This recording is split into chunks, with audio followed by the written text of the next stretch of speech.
One of the situations that has really been puzzling to Bill Vivian and myself is where did all of this water come from that's causing all of our flooding, it's causing all of our erosion, causing all the flood damage, and we just haven't been able to understand that.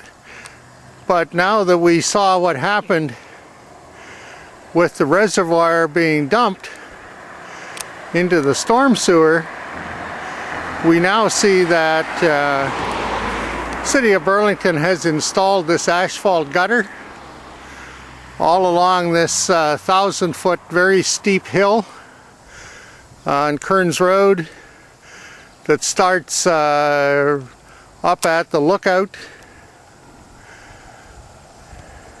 and goes right down to the reservoir, goes down to Gloucester Drive.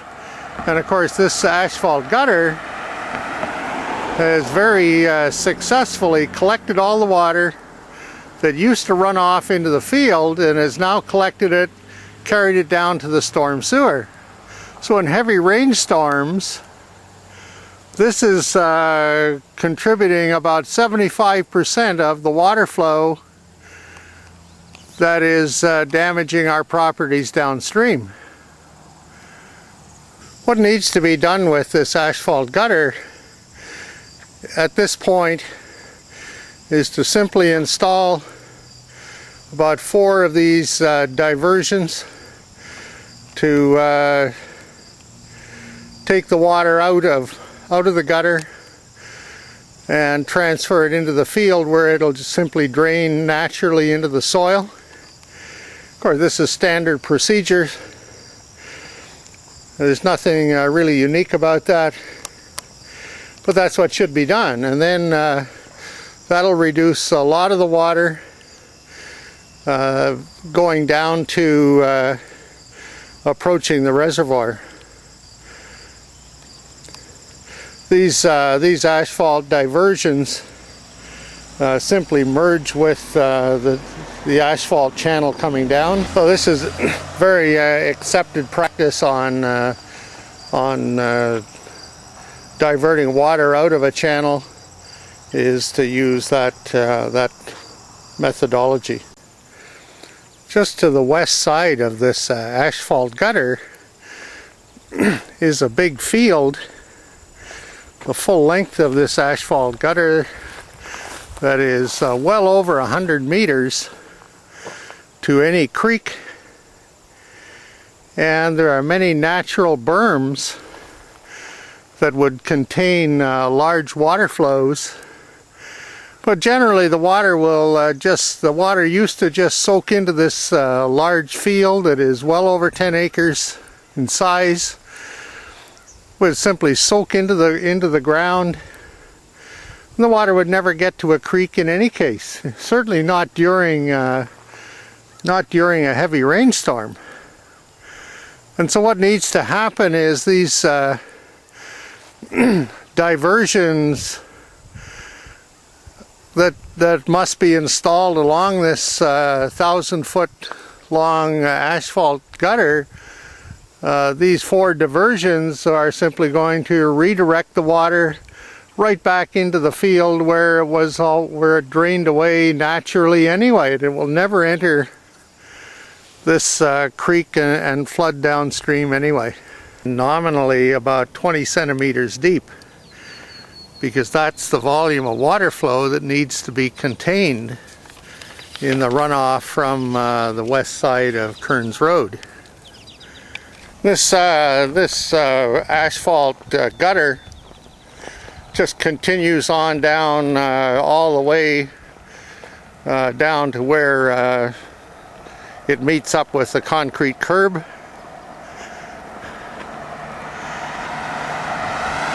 When this asphalt curb gets down to where it meets up with the asphalt gutter meets up with the concrete curb, there's a definite shoulder on it to make certain the water continues on down, and then of course it just continues on right down to the Gloucester Drive storm sewer. And looking at the storm sewer map, this goes right into a creek, and so it enters into the drainage zone immediately during the rainstorm. And so whereas Bill and I have wondered for many years, why suddenly do we get all of this floodwaters that we never had originally? Well, it's pretty clear this is where it's coming from. It's being a major contributor is here. And this is what's been causing the erosion, this is what's been causing the flooding, this is what's been causing the flood damage to our properties and causing drowning hazard as well. The water coming down after it leaves the asphalt gutter, of course, is going to follow this concrete curb. And one of the first places that water can go is it can go in this short driveway belonging to Halton Region water reservoir. And of course from there it drains right into the Gloucester Drive storm sewer. So if this driveway had a slightly larger entry hump, it could keep that water from going down into the Halton Region drain in front of their doors. And of course this drainage point right in front of the Halton Region storm sewer Halton Region reservoir could be simply blocked off as well, so it doesn't allow that to go down. If the entry to Gloucester Drive was also sloped in such a way that the water would simply continue to drain down the hill to meet the curb at the other side of, south side of Gloucester Drive on Kearns Road, that would avoid all of the water that's still coming down the hill from going into this storm sewer as well. In the last dozen years has been to create this small group of homes on Scenic Point. And in doing that, of course, the roadway changed. It changed from being just a continuous 10-inch curb going down Kearns Road to being an entry into Scenic Point. So now the water that's flowing down Kearns Road can very easily make that, it will just naturally make the turn rather than go over the crown of the road on Scenic Point, and it will simply roll down into this Scenic Point group of homes. And of course the storm sewer drainage is at the lower end of Scenic Point, and it as well gets right into a little creek which gets drained immediately along with the heavy rainfall. So what can be done here as well is to just change the contour of the street so that it will be higher going into Scenic Point than it is to continue on down. So make the contour so the water will simply continue on the way it was before into its original drainage going down Kearns Road. A few days ago we had a very heavy rainstorm in Burlington, upwards of 50 millimeters. And now down at Gloucester Drive, we see just coming around this this curve coming off Kearns Road going into Gloucester Drive, we see there's quite an accumulation of gravel. And this gravel goes down to the first storm sewer entry. And the question is, of course, where did this gravel come from? And the gravel came from top of the hill, right at the lookout at the very top of Kearns Road. It got washed down all the way down, so the water turns the corner and goes into Gloucester Drive. Coming into this water reservoir, Halton Region Reservoir, we also see this trail of gravel that's coming down from this washing down the hill. We see that the water, you just see it, look at where the gravel is and you know where the water was. And so the water obviously came down, turned a corner, washed right into the Halton Region driveway. You can just see the flow patterns. Of course, when the water gets down to the entry point, there is a drain right along in front of the door, a large drain, so it'll take off any water. It'll get rid of any water and take it right down to the storm sewer as well. There's no question this is what happens when you get major water flows. Looking at the top of this long stretch of Kearns Road, of course here's where we see where the gravel is, where the gravel is washed out. And the gravel, of course, is just washed right down all the way down the street.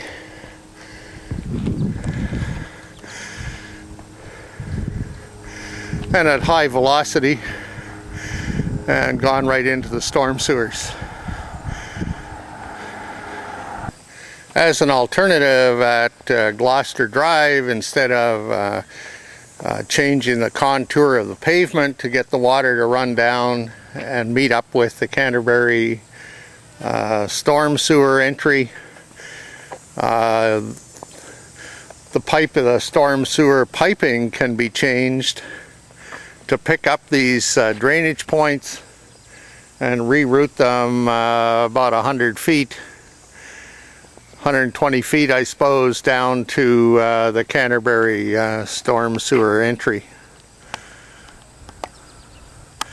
So there's a question of short-term and long-term. Certainly changing the piping would be the best long-term solution. Maybe in the short term, changing the contour of the pavement would get the same job done. But the long term certainly is to change the piping. This is Wednesday, August the 8th, 2012. I've just been following the water flow down from Gloucester Drive, which of course is where the storm sewers come in. And you can just see the ocean all the way along this creekway as it is approaching Forest Vale, and you just see how deep it is. It's just incredible. There's there are 8 or 10 foot walls on the creek, and these walls are just being eroded, carried on down, going over naturally created waterfalls where the debris is collected. And you look at the trees that are being washed out. You look at just the magnitude of the being eroded, and that's all going to be ending up down at Forest Vale Culvert.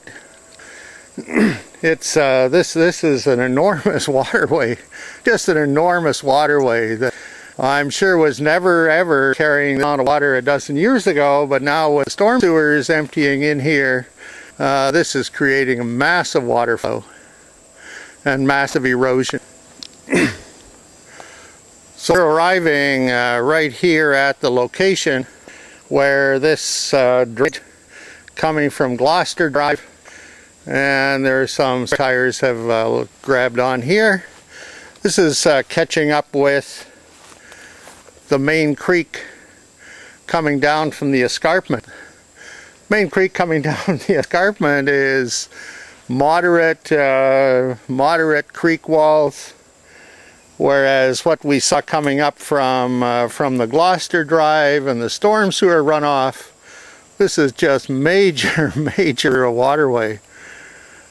Now the reason I'm looking at this today, on Wednesday, is Weather Channel says we're going to have a very high rainfall, I think on Thursday or Friday.